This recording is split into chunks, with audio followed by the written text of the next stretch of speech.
Amigos, irmãos da Espírita, muito boa tarde ou boa noite para quem teve o privilégio de vir jantado. E é um privilégio voltar a esse lar que muito carinhosamente nos recebe, né? Um coral lindo, maravilhoso, meus parabéns, continue cantando para Jesus que vale a pena, viu? E vamos buscar o amparo e a proteção que com certeza nunca nos faltou para o trabalho que nos propomos na noite de hoje. A luz se fez, a terra iluminou-se. Jesus aqui chegou. E o mais interessante é que alguns acham que ele há de voltar. Como pode voltar quem nunca daqui saiu? Ele está conosco em todos os nossos momentos. Que a paz permaneça conosco em nome de Jesus. Antes de entrar no assunto Missionários da Luz, o livro, eu gostaria de fazer umas ressalvas.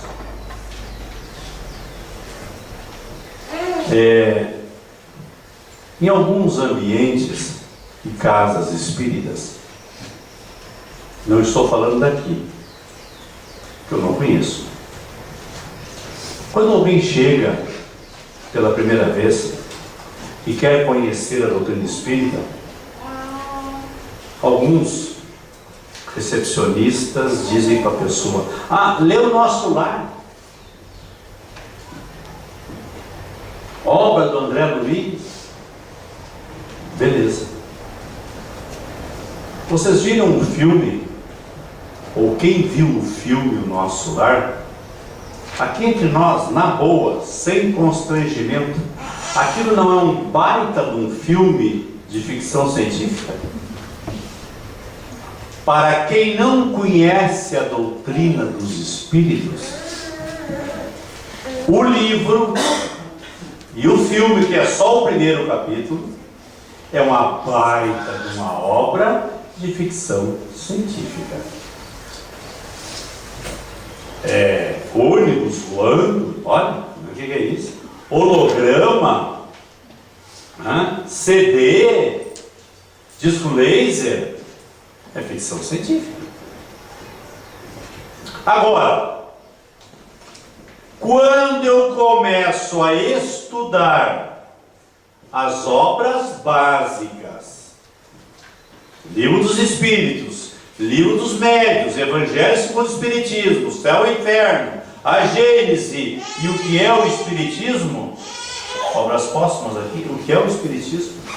Obras póstumas. Depois que eu estudar, não só ler, mas depois que eu estudar uns 4, 5 anos, aí sim, tu podes adentrar no universo André Luiz. Porque aí tu não vai achar esta obra um livro de ficção científica. E eu estou falando da primeira obra. Porque se tu passar para as outras, tu vai fazer vilo-vilo na rua aí. Vai enlouquecer e vão te internar. Agora, quando eu tenho a base, Livro dos Espíritos, eu consigo entender esse processo sem achar que aquilo é um livro de ficção científica. Então, assim, aqueles que estão chegando hoje aqui, pela primeira vez, que vão ter um contato com essa obra, é uma obra difícil. Não complicada, mais difícil se tu não tem este conhecimento. Mas é uma obra rica de recomendações. E o mais interessante, que quando a gente estuda essa obra, a gente vai ver que ela tem uma proposta universal de sentimentos. Esta, Missionários da Luz. Porque ele vai tratar das coisas do nosso dia, da nossa trivialidade, das coisas comuns. Por exemplo, quem não faz prece?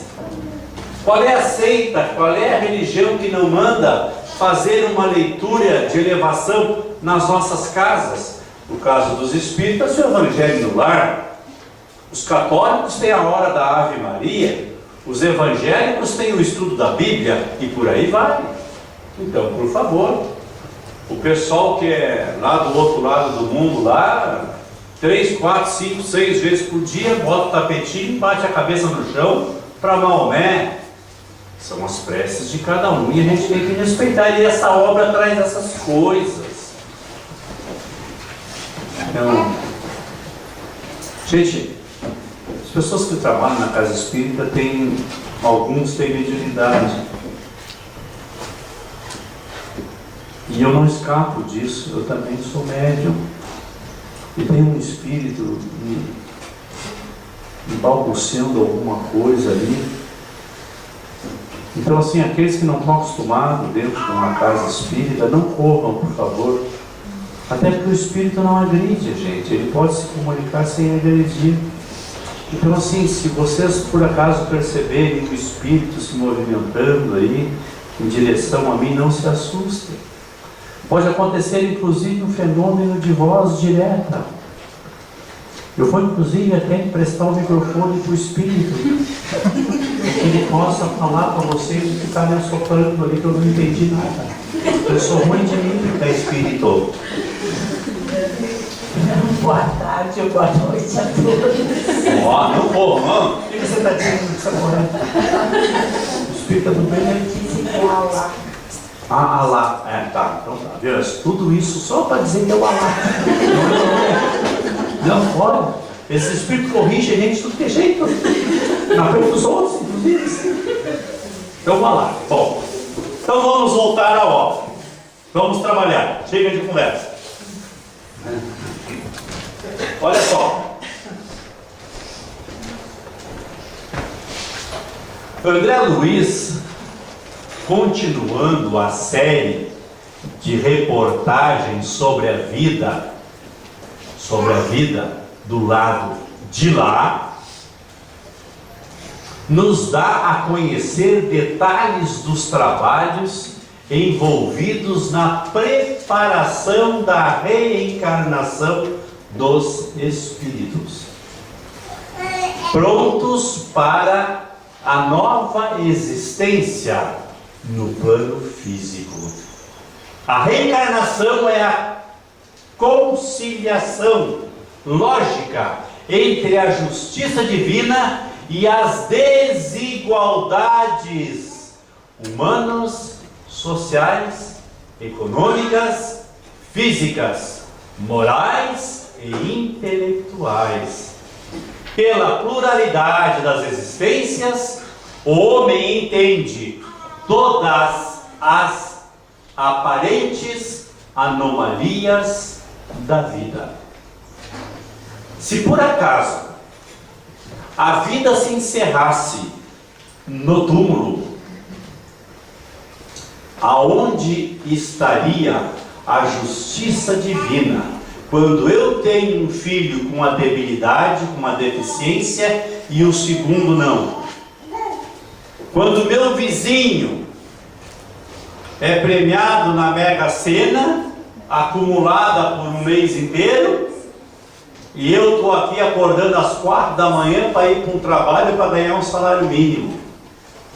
Onde é que estaria a justiça de Deus, que é bom, justo, amável e misericordioso? E, pasmem, todas as religiões que conhecemos até hoje, sob esse aspecto, não discutem conosco, porque todas concordam que Deus é bom, justo, amável e misericordioso.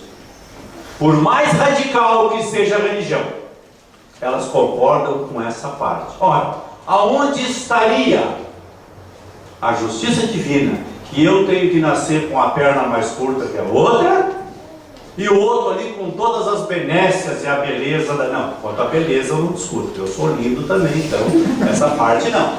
Mas assim, cheio de problema na vida, cheio de angu, de caroço, cheio dos calos, e o outro ali só a vida mansa. Onde é que estaria? Então a reencarnação nos nivela. Porque a questão toda está na lei de causa e efeito. Então aquilo que eu apronto aqui, aquilo que eu faço aqui, eu vou ter que responder por isso. Raul Teixeira, uma vez conversando com a gente, ele dizia assim: pois é, como a gente é meio abestado. Era tão bom quando eu era católico. Isso quem disse foi o Raul Teixeira, para nós. Assim, como era bom quando eu era católico. E grande parte de nós aqui já passou pela religião católica. Até porque, até uma época, se tu não fosse católico, tu ia para a fogueira. Depois apareceu a possibilidade da igreja evangélica luterana. E aí a gente vem negociando essas coisas a partir daí. E a doutrina espírita bem depois. Então assim, quando tu é católico, tu apronta. Tu deita e roda. Tu não quer nem saber quem é. Azar do boleiro. Chega no domingo, parece um santo. Entra na igreja, só falta bater as asinhas. Depois vai para a comunhão, é um santo. Tem iluminação na cabeça. Quer dizer, passa por um confessionário, confessa os teus pecados tudo da semana, o padre te absolve, manda rezar 15 Ave Maria, quando é muito pecado. 15 Ave Maria, era só isso. 15 Ave Maria e 15 Pai Nosso. Quando não, às vezes era um rosário inteiro. Meu Deus do céu, bicho pegar. Aí tu ia, tomava a comunhão, pronto, estava livre de tudo e começava tudo de novo. Vamos lá, vamos atirar pedra nos gatos e nos cachorros. Não tem importância. Agora tu vem para a doutrina espírita, que vai dizer: se tu atirar pedra nos gatos e nos cachorros, alguém vai atirar pedra de ti também. Lei de causa e efeito. Eu sou o responsável por tudo aquilo que eu fizer. Olha a graça disso. Que troca. Mas que nojo. Só que depois que a gente é picado por esse inseto da doutrina espírita, mesmo assim vale a pena.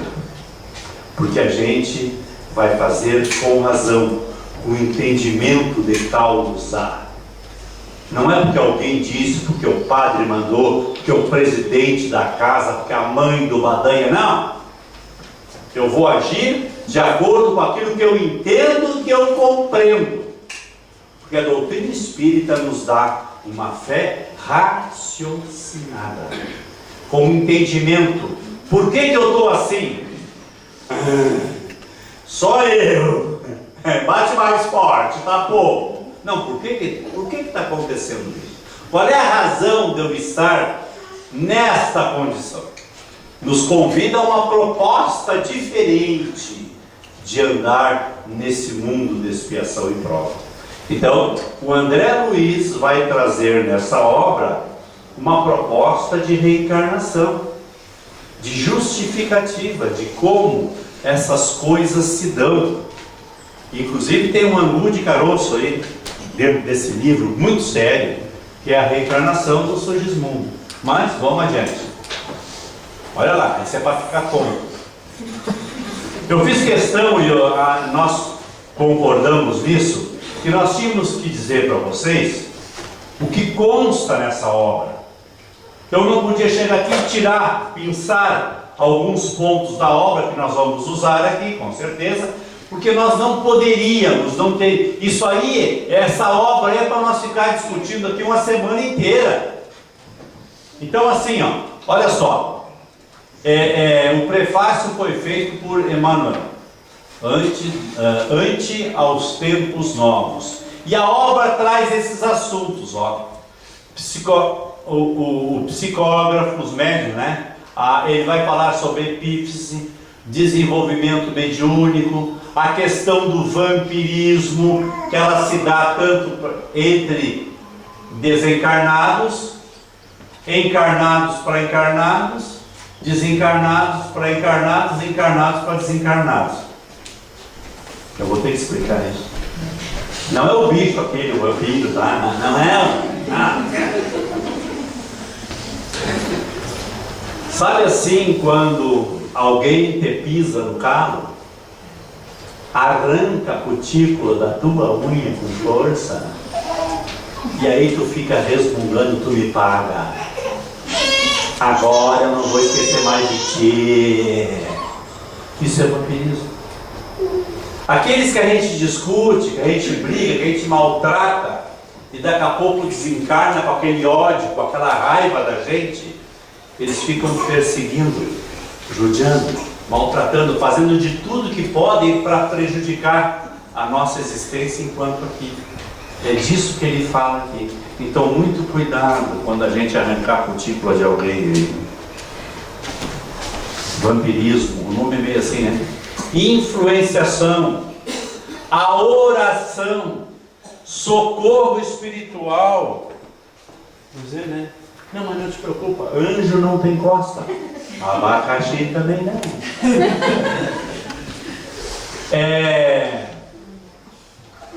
No plano dos sonhos, a mediunidade e fenômeno, materializações, intercessões, preparação de experiências, reencarnação, proteção, fracassos, incorporação, doutrinação ou obsessão, passes e o adeus.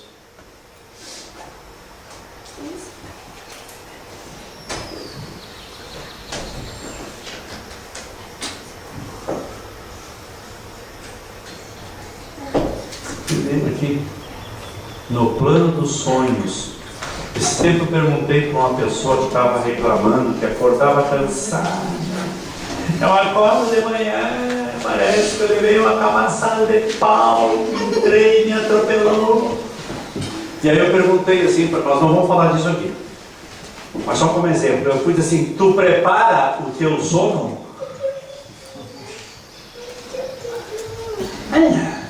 Eu rezo. Eu disse, quando? Antes de dormir. Eu fui dizer, eu faço ideia. Tu rezando antes de dormir. Pai nosso que estás no céu, santo. Seja o vosso nome, venha. Que preparação é essa? Aí tu olhou lá, o sexta-feira 13, desligou a televisão e foi dormir. Que soninho tu vai ter? O outro, aquele da motosserra, e aí desliga a televisão e vai dormir. Como é que vai ser o teu soninho? Olha que delicadeza.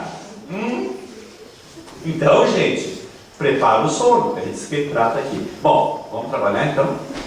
O Espírito já fez assim. Maltrato, maltrato. Olha lá. Então a gente vai começar com a oração. Lá no capítulo 6, hein? Já pulamos, a coisa mais ligeira o livro aqui. A prece não é movimento mecânico de lábios, nem disco de fácil repetição no aparelho da mente. Papagaio é que faz isso. Sabe o que é uma pessoa rezar sem saber do que está rezando? A Maria chega em casa, vamos lá, é produção em série. Vai na sanção, salve aí a mãe de Jorge. O que é isso? Tu sabe o que está dizendo? Quando reza o Pai Nosso, então, se for dormindo, ninguém vai perder no lugar errado, tá certo? O Espírito não dá folga. A gente tem uma parte do Pai Nosso que a gente devia ficar mudo. Parte do Pai Nosso. Então, Perdoai as nossas dívidas, assim como olha a latinha do sujeito. Assim como nós perdoamos a quem nos tem ofendido aonde que tu perdoa. Vou rodar na balança. O Espírito, eu não vou olhar para o Espírito. Eu não posso, eu tenho que olhar, porque senão o pessoal vai. Eu antes de ser espírita, passei por uma porção de religião por aí, eu tinha que aprender bastante. Inclusive num terreiro de Umbanda, fora do Rio Grande do Sul. E eu notei que um preto, que eles chamam de velho, quando chegava, era com o dono da casa, ele fazia todo mundo rezar o Pai Nosso. Vamos rezar o Pai Nosso! Vamos rezar o Pai Nosso! E fazia todo mundo rezar o Pai Nosso em voz alta. Só que eu prestei atenção, quando chegava naquela hora, perdoai as nossas dívidas, ele ficava quieto. Ele não rezava. Me chamou a atenção aquilo na segunda vez, eu fiquei assim olhando. Quando chegou no perdoai. Na terceira vez, para ter certeza, quando ele terminou de rezar, começou, abriu ali, coisa e tal, foi atender as pessoas, quando acalmou o movimento por lado dele, eu encostei. Eu vinha tirando ele, eu vinha cuidando. Eu fui assim, licença, pai. Assim, eu notei, quando a gente reza o Pai Nosso aqui, na hora do perdoar, eu notei que o senhor não reza. E ele me olhou assim, tu acha que eu sou bobo? Vejam. Assim, gente, então a gente faz a coisa mecanicamente. E a prece, ela não é um movimento mecânico ou um disco de repetição, que a gente reproduz aquilo assim. A gente tem que saber o que está falando, o que está dizendo. As preces, como diz no Evangelho, no capítulo 27 ou no 28, não me lembro agora, mas é num dos dois, porque os dois vão falar sobre a ação da prece, e no 28 é sobre as preces espíritas. Então ele vai dizer ali que tem que ter sentimento, ela tem que partir do coração, porque se não parte, Jesus já disse, túmulos caiados por fora, e por dentro cheio de podridão. Então tem que ser peças inteligíveis. Um muito obrigado, meu Deus, de coração é muito melhor do que uma ladainha sem sentido. Um muito obrigado, meu Deus, é suficiente para a gente ter aquilo que a gente precisa e que merece. A criatura que ora, mobilizando as próprias forças, realiza trabalho de inexprimível significação, semelhante a estado psíquico, descortina forças ignoradas, revela a nossa origem divina e coloca-nos em contato com as fontes superiores.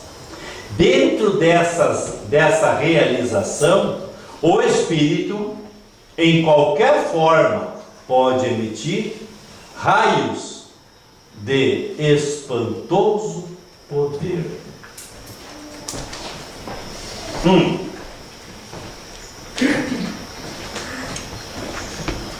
Vocês lembram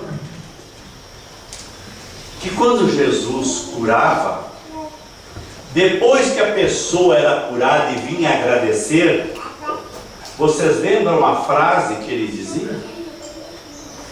Não fui eu quem vos curou, a tua fé te salvou. Claro que ele emendava aí, né?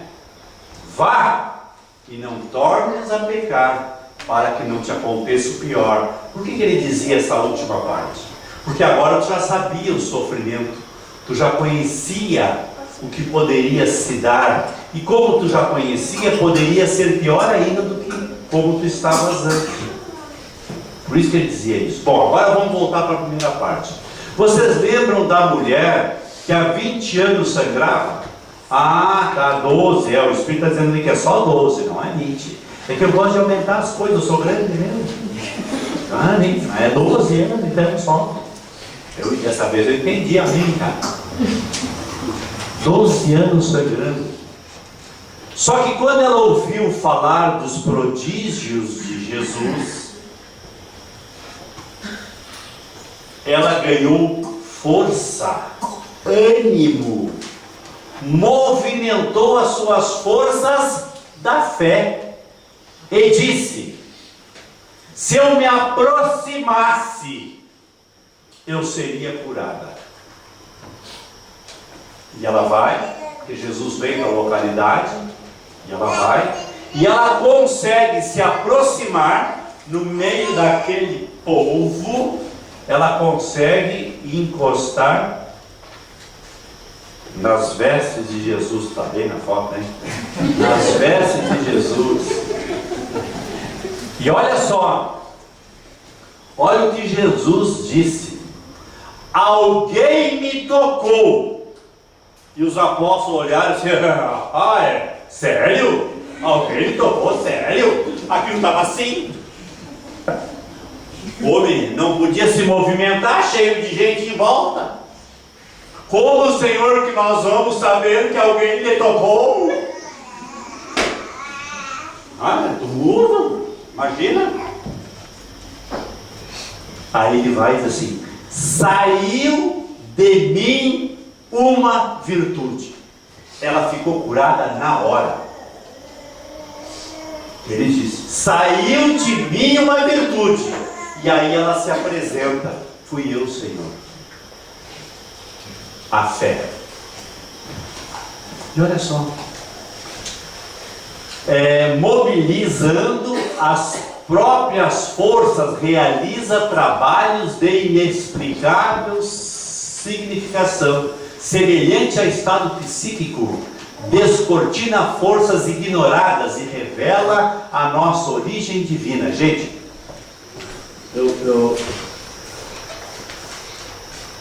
se a gente buscar amanhã, hoje de noite, quando chegar em casa, vai lá no Dr. Google e peguem lá o espectro, na área da física, o espectro de possibilidade da luz que a gente tem condições de enxergar. Nós enxergamos as cores aquelas do arco-íris, tá? Do violeta ao amarelo, uma coisa assim. Aquilo ali está numa onda de vibração de 10 Hz na 14ª potência, ou seja, 10 multiplicado por ele mesmo 14 vezes. Isso vai dar uma faixa de onda que não é curta. Isso para enxergar. É só esse espectro que a gente consegue enxergar. Existe a partir daí ultra e infracores que a gente não vê. Os animais, alguns conseguem, principalmente pássaros. Nós estamos falando aqui de uma radiação conhecida a partir de raios gama. 10 na 24ª potência. São ondas ultra curtas, com uma grande capacidade de penetração. E nós podemos produzir isso. E quando eu consigo produzir isso, é a hora que, se eu tivesse a fé do tamanho do grão de mostarda, eu diria: sai daqui e vai para lá. É esta fé que Jesus falava. É esta fé que pode arremessar, pode fazer coisas que nós não temos nem ideia da capacidade, inclusive da autocura. Então, gente, assim, ó, o que nós estamos esperando? O que está faltando? Está faltando? É fé com conhecimento. É fé com conhecimento. Porque na hora que tu fica, quero que morra, chega perto. Agora, quando tu faz isso, quem é o primeiro a sofrer as consequências? Já que isso parte daqui para o outro, quem é o primeiro a sofrer a consequência? Às vezes, quando a gente bota o dedo em riste para alguém, esquece que tem um dedo apontando para lá para o outro. Agora eu tenho 3 apontando para mim. E às vezes um para Deus. E eu não me dou conta. Então toda vez que tu lança um olhar, um pensamento de maldade, imediatamente nesse plano espiritual, tu acabou de criar o quadro. A hora que eu digo assim, quero acabar com a vida do... Tu já está com ele montado. No tempo que você tirava a foto, tu já estava com o negativo na mão. Era só mandar revelar. Era só mandar revelar. Hoje, no sistema digital, por aí, tu só manda salvar. A foto tu já tem. Tu só manda salvar. Esse quadro está criado no plano espiritual.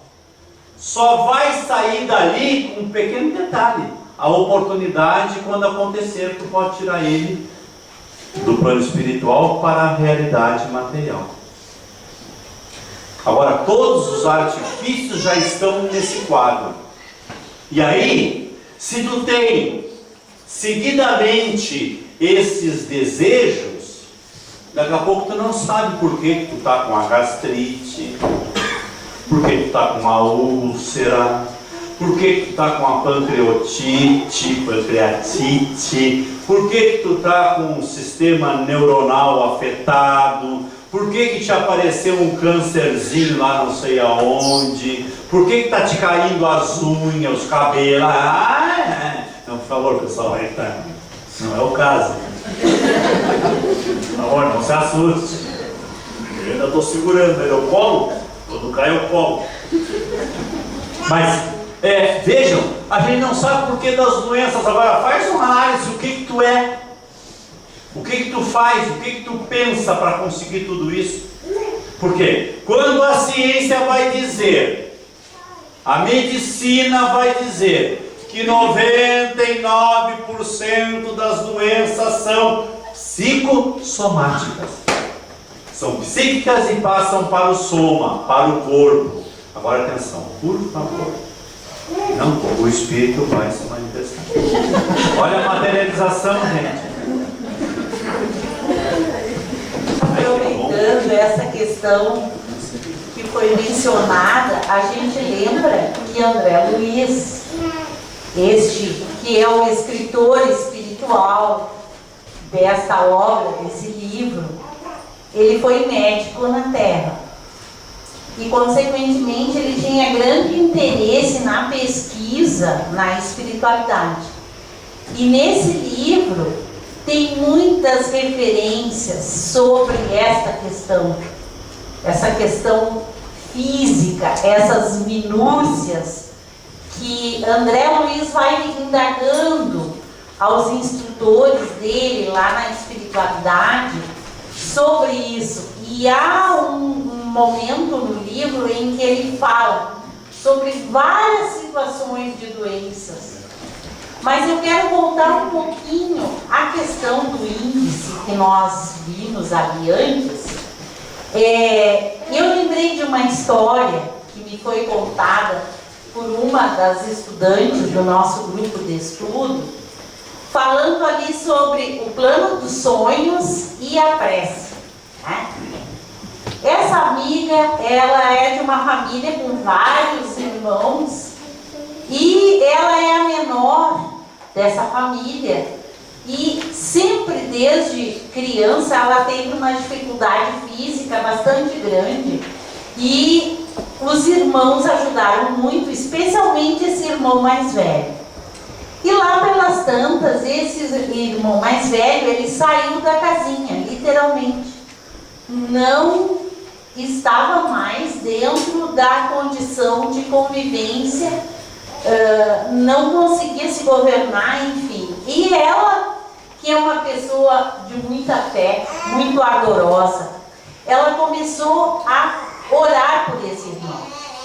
E ela pensava assim, esse mano que me ajudou tanto, que fez tanto por mim, que Deus e Jesus pudessem ajudá-lo, para que ele pudesse se recuperar daquela situação que ele estava vivendo.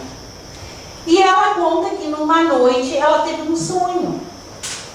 E nesse sonho ela se encontrava com esse irmão numa realidade onde ele estava no meio de várias pessoas que eram todas incapazes de se governar. E ele era o único que podia transitar e ajudar, enfim, fazer toda a mediação com aquelas criaturas ali. E ela chegou para ele e disse assim, mano, a partir de hoje, tu não precisa mais ficar com essas pessoas, porque outras pessoas vão tomar conta deles. Tu podes ir embora, mano. Tu estás liberado dessa situação. Olha, mano, aqui tem essa estrada, lá em cima tem aquela casa, tu segue por essa estrada e vai.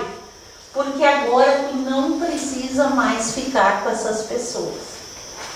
Tá, ela teve aquele sonho, passou. Um belo dia, ela recebe um comunicado dizendo que o humano como que havia acordado. E a primeira pergunta que ele fez, eu estou com tanta saudade da Senira, que é o nome dessa pessoa. Será que eu posso ver a Mana? Então a gente vê que o poder da prece, ele tem realmente muita capacidade quando a gente mobiliza essas forças. E nesse livro, vai adiante, nesse livro que a gente está apresentando aqui, que é um convite à leitura, tanto das pessoas que estão na casa espírita como trabalhadores, e um estudo muito detalhado, porque há muitas recomendações de André Luiz e dos mentores, não tanto de André Luiz, né, porque ele é o pesquisador lá, mas dos mentores que estão junto a ele, através das indagações que ele vai fazendo, no sentido da gente compreender, por exemplo, o papel daquela pessoa aplicador de passe, do quanto nós podemos usar dessas energias e falar desse poder radiante que nós temos, desse poder de emitir energias, que nós estamos constantemente interagindo. E se o meu coração é um coração que está dentro desse princípio de buscar o bem, cada vez mais nós vamos irradiar de nós energias boas, energias positivas, energias felizes, que vão fazer com que as pessoas que estejam ao nosso redor sintam vontade de estar com a gente, sintam aquela alegria da convivência. E isso nós vamos lembrar do lar, do nosso lar. Como é a convivência lá? Será que a gente tem lembrado do poder da prece no nosso lar? Para que aquele ambiente seja preparado para que a gente possa ali viver feliz. Nós já passamos pela situação da família com os filhos pequenos, com os filhos adolescentes, e muitas vezes a gente tem uma necessidade muito grande de reforçar a prece. Inclusive, não só uma vez o Evangelho no lar, mas mais vezes pela necessidade que a gente muitas vezes percebe dentro do nosso próprio ambiente doméstico. Então, ali fala que a prece é vibração, energia, poder, e realmente é quando a gente consegue fazer esse processo, né?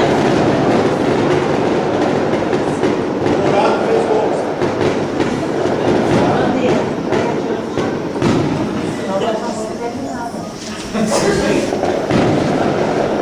Continuando no mesmo capítulo, né? Tudo isso só que eu vi. E você não pode ignorar que as próprias formas inferiores da Terra se alimentam quase integralmente de raios. Descem sobre a fronte humana em cada minuto bilhões de raios cósmicos, oriundos de estrelas e planetas amplamente distanciados da Terra, sem nos referirmos aos raios solares, caloríficos e luminosos, que a ciência terrestre mal conversa com isso. Então, nós estamos numa interação, porque tudo está interligado na natureza, tudo. E tudo se beneficia. Nós estamos numa rede. E ali fala os raios gama provenientes do elemento rádio que se desintegra incessantemente no solo, e os de várias expressões emitidos pela água e pelos metais alcançam os habitantes da Terra pelos pés, determinando consideráveis influenciações. Em sentido horizontal, experimenta o homem a atuação dos raios magnéticos, exteriorizados pelos vegetais, pelos irracionais e pelos próprios semelhantes. A gente sabe que pisar no chão, né? Como isso descarrega aquela energia que muitas vezes nós vamos acumulando no nosso organismo, e que é importante a gente conhecendo isso e entendendo esses processos da nossa integração com a natureza, do quanto nós estamos de todas as formas dentro dessa interação e que tudo nos beneficia dentro dessa ideia de que, por exemplo, aqui nós olhávamos antes, uma pessoa comentou que lindo aquele verde que está ali. Com certeza os amigos da espiritualidade, quando há a aplicação dos passes aqui na casa, quando existe o momento da palestra, os amigos, esses técnicos da espiritualidade, como nos diz o livro Missionários da Luz, quando explica, eles vão buscar na natureza aquilo que nós precisamos para o nosso equilíbrio. Então, é algo tão maravilhoso quando a gente consegue entender como nós precisamos estar nessa harmonia com a gente, com Deus, com a natureza, com aqueles que estão ao nosso lado. A sorte de vocês é que está baqueando, porque o resto do povo morreu tudo agora. Tiroteio aí. Olha só. Os espíritos menos esclarecidos e ignorantes se alimentam desses vapores, desses gases que nós emitimos, que nós oferecemos, desses pensamentos deletérios que para nós são pensamentos, para eles é um prato de feijão colocado numa mesa e uma colher bem grande. Para vocês terem uma ideia, uma amiga nossa trabalhava com a gente no grupo mediúnico e ela não gostava de lavar a louça à noite. Ela deixava aquela pia assim.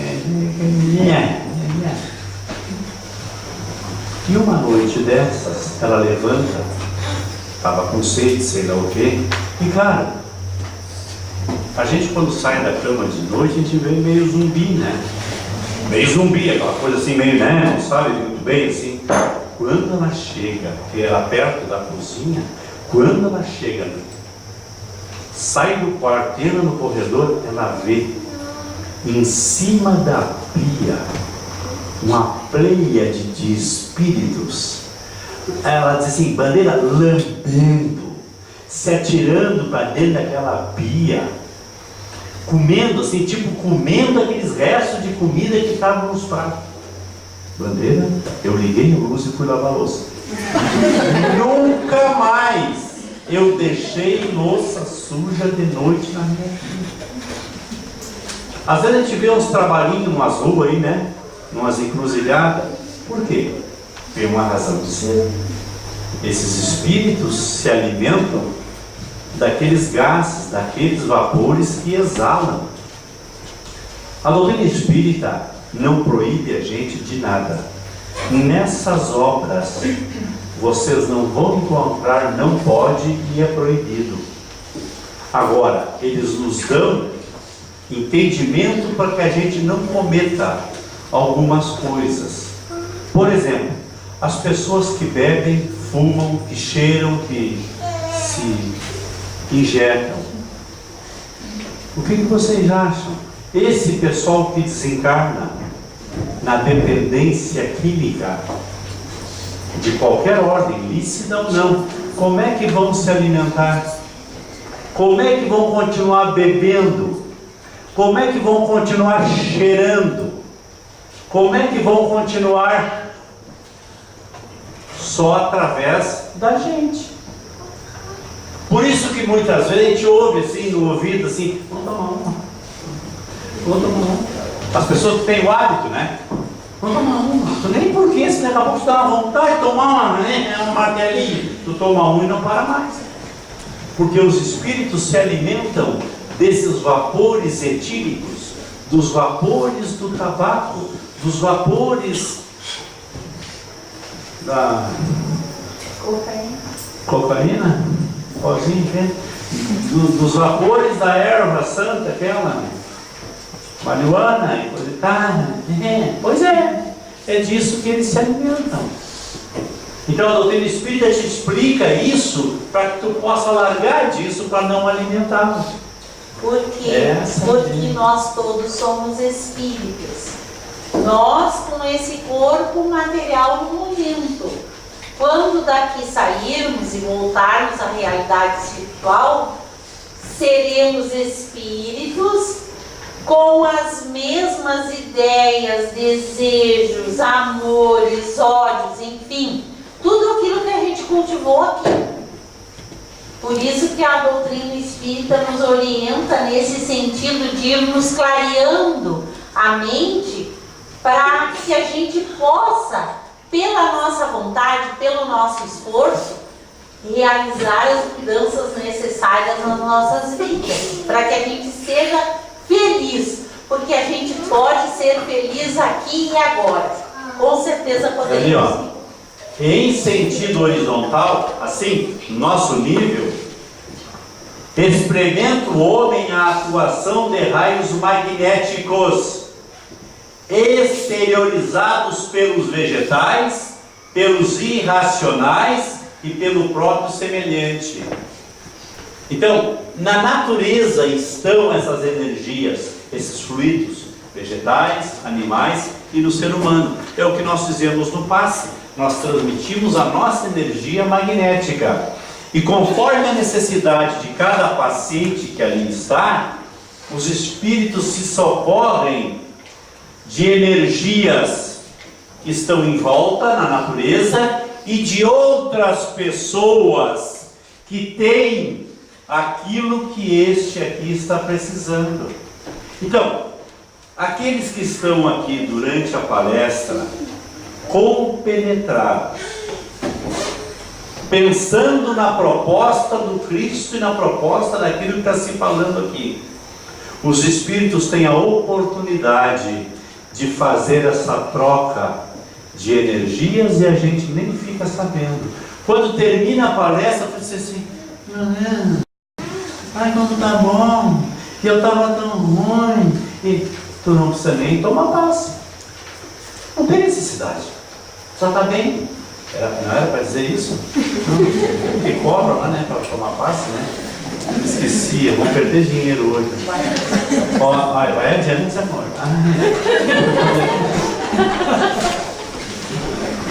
Vocês viram que ela não judia, vai adiante, amor. Sim, para melhorar. Tem muito material ainda e a gente não vai conseguir dar conta. Ali tem um capítulo que se chama Preparação de Experiências. O que trata esse capítulo? É essa história que todos nós sabemos que na nossa família a bondade divina nos coloca junto, amigos, amores e inimigos, algozes, enfim, todos juntos ali na família, naquele cadinho abençoado, para que a gente consiga aprender a se amar, porque esse é o caminho. Nós precisamos, todos nós, construir o amor em nós. Então, dentro dessa preparação de experiências, vai aparecer esse espírito que está desencarnado, chamado Segismundo, que na vida anterior foi algoz daquele que será seu pai, que está sendo preparado para ser o seu pai, que é o Adelino, e está sendo feita toda uma preparação para que esta família aceite a vinda desse espírito ali, porque ninguém reencarna numa família sem ser aceito. A gente tem que dar a oportunidade para aquele espírito voltar na nossa família. Então, quando muitas vezes os nossos filhos, principalmente na adolescência, dizem: eu não pedi para nascer, eu não queria ser teu filho, enfim, tua filha, na verdade, pediu sim para vir e naquela de joelhos, família. Se arrastava no chão, me leva para lá. Então, nesse triângulo amoroso, Segismundo foi esse algoz que tirou a vida do pai, que era o Adelino, que consequentemente foi a vítima naquele momento, né? Só para você, a primeira vez que disseram quem seria o pai dele e a mãe, ele refugou o salmo, deitou o cabelo, não ficou perto. Tiveram que buscar ele e recomeçar o trabalho de convencimento, porque ele fugiu. Tal a responsabilidade dele, porque ele, olha, ele foi o algoz e agora ele iria ser filho. E a Raquel era prostituta. Se tornou prostituta em função da situação. Né? Porque ele matou aquele que era o marido, o Adelino era. E na realidade, né, o Adelino foi vítima. E por favor, vamos entender uma coisa aqui, eu preciso dizer também. Vamos sair lá pelas 2 da manhã hoje. Vamos perder o Natal lá no centro hoje, tá? Olha aqui, ó. Existem nesse mundo de expiações e provas, existem injustiças, sim, mas não existem injustiçados. Não existe, em outras palavras assim, bem claro, não existe bala perdida. Então, dentro dessa ideia, houve muita resistência por parte do Adelino em aceitar esse espírito, porque a vibração, quando esse espírito se aproximava, o pai, o que seria pai, sentia aquela vibração que não era uma vibração amorosa, venenosa, era uma perigosa. vibração de alguém que iria prejudicá-lo, e por sua vez Segismundo se sentia entristecido, desanimado, enfim, os amigos espirituais tiveram muito trabalho para fazer essa aproximação. E tem uma história muito interessante, porque eles já tinham um filho, eles já tinham um menino de nome Joãozinho, que tinha 3 anos. E um dia o pai chega em casa e a criança conversando com a mãe explicando para ele, né, que o pai estava meio triste, meio taciturno, e a mãe dizendo que o pai tinha compromissos fora, mas que dentro do lar, então ele podia reagir do jeito que ele quisesse, que ali era o lugar dele. E daí o menininho, ele costumava rezar com a mãe. E ele vai falando e a mãe vai explicando toda a situação. E daqui a pouco, na conversa, foi tão terna a conversa, explicando para o menino, que ele se sente tocado, porque os amigos espirituais aproveitaram a criança para que a criança pudesse, de alguma forma, tocar o coração de Adelino. E naquele momento que ele ouve a esposa tão terna, desculpando ele pelas atitudes, que ele nem conversava com a família mais, dentro do lar, eles falam da prece. E a prece, eles vão fazer a prece, e o menininho faz a prece, pedindo por ele. E naquele momento, aquela prece ajudou a criar todo um clima favorável para que houvesse a aceitação desse espírito, porque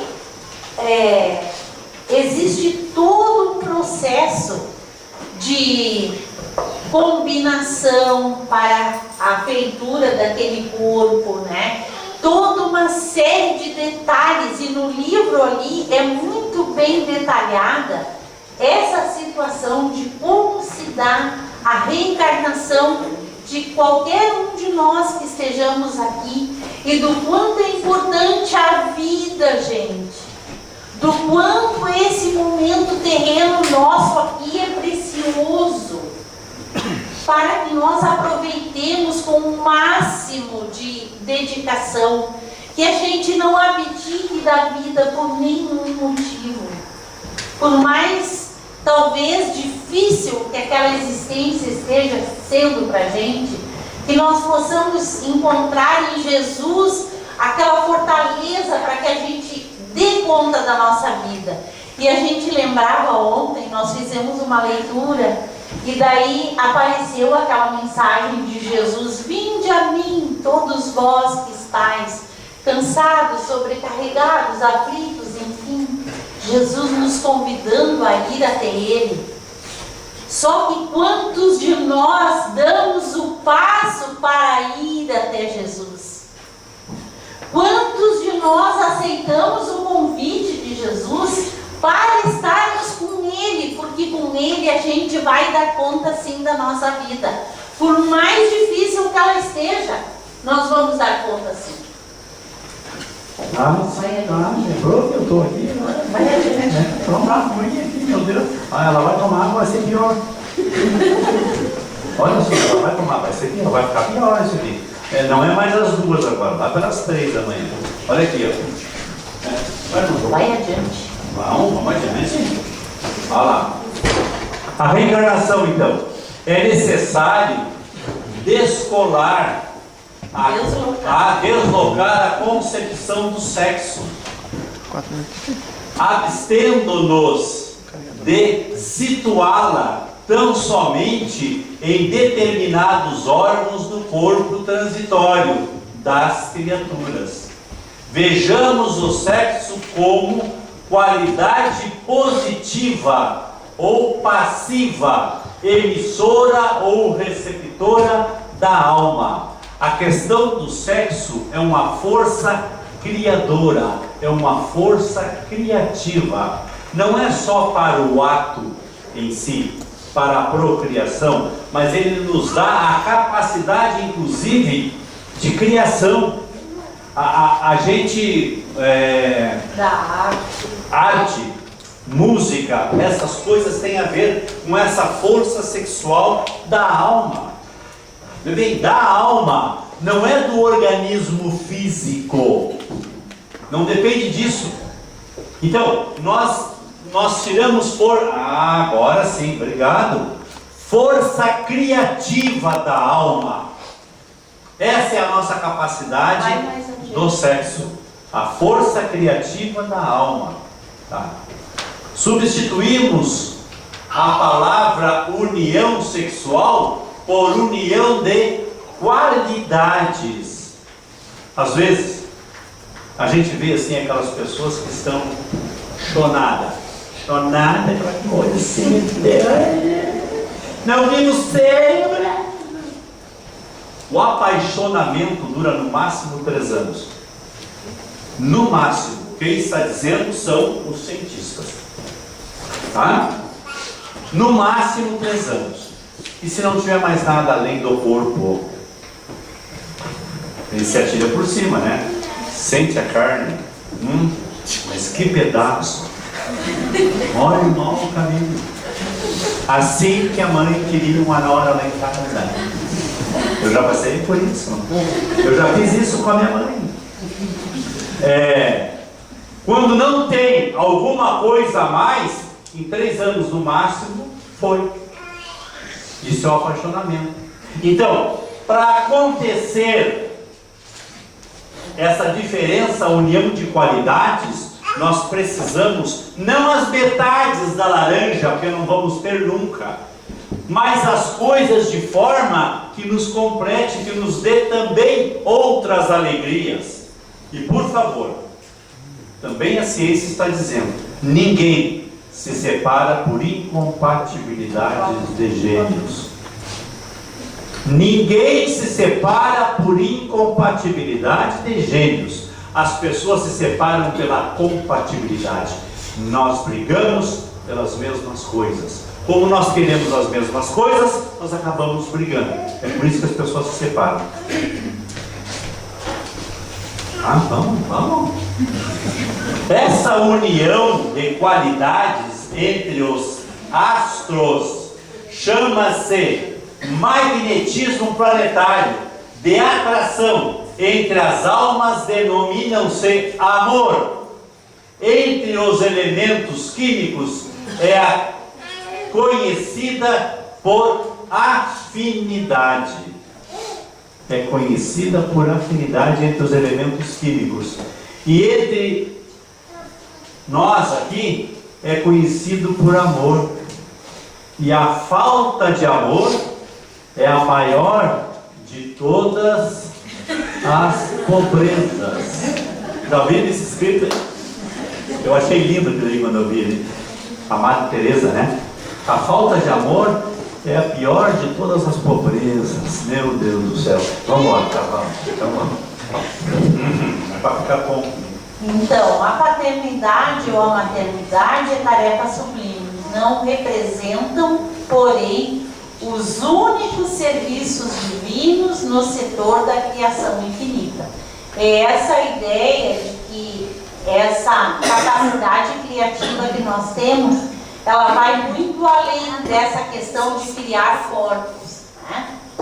Não é somente essa... Lembra assim, que quando tu pensa, tu cria. O que eu estou criando? Tu pensa, tu cria. Lembra que existe uma coisa chamada fluido cósmico universal, aonde o pensamento é que atua. Ele acontece lá para depois acontecer aqui. Então assim, cada vez que tu pensa, tu cria alguma coisa. E o que tu está criando para te cercar depois? Essa é a penúltima. Não dá aqui não. Vou ficar com o pescoço torto. Há fecundações físicas e fecundações psíquicas. As primeiras exigem as disposições da forma, a fim de atenderem à exigência da vida, em caráter provisório. Da vida física, então é provisório, porque a matéria não existe. A matéria não existe. Isto não existe. Isso é transitório. O espírito é imortal. O espírito é imortal. A matéria não existe. Outro, já disseram para vocês que vocês vão morrer? Ah, não, o corpo vai morrer. O corpinho, vai morrer, não beleza? Eu vou mandar em nossa isso. A vida de caráter provisório. No campo das experiências necessárias. As segundas, porém, prescindem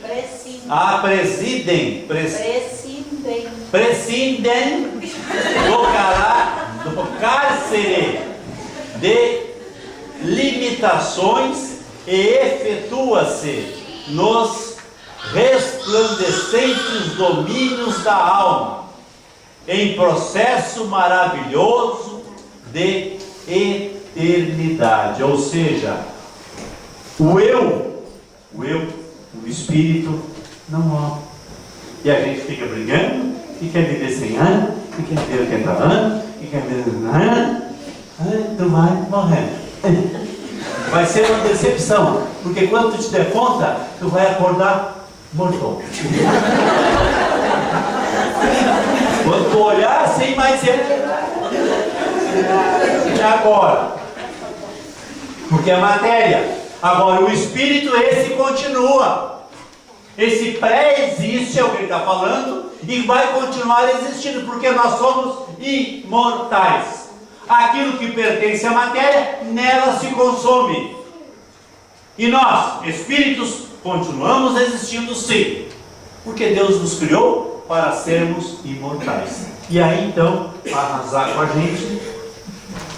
Todo plano traçado na esfera superior tem por objetivos fundamentais o bem e a ascensão. E toda alma que reencarna no círculo da crosta, ainda aquela que se encontra em condições aparentemente desesperadoras, tem recursos para melhorar sempre. Porque é da lei, né? O progresso é uma lei divina. Portanto, mesmo que a gente não queira evoluir, que a gente queira ficar rebelde no mesmo lugar, alguma coisa vai nos impulsionar, mesmo normalmente a dor nos impulsiona para que a gente saia do lugar. Não precisaria ser assim, porque a gente não conhece e não entende o amor por enquanto. A gente, na maioria das vezes, nós vamos adiante pela dor. Por enquanto ainda estamos nesse nível, né? Então, existe um plano maior que preside a vida de cada um de nós e que tem esse objetivo de nos fazer a cada dia melhores. E a gente vai chegar lá. Não se engane, nós somos imortais. Leiam, estudem essas obras, entendam por que eu estou aqui, entendam da onde eu vim, entendam para onde eu vou. Vocês eu não sei, eu vou ser anjo, e um dia, quem sabe, vocês também. Muita paz.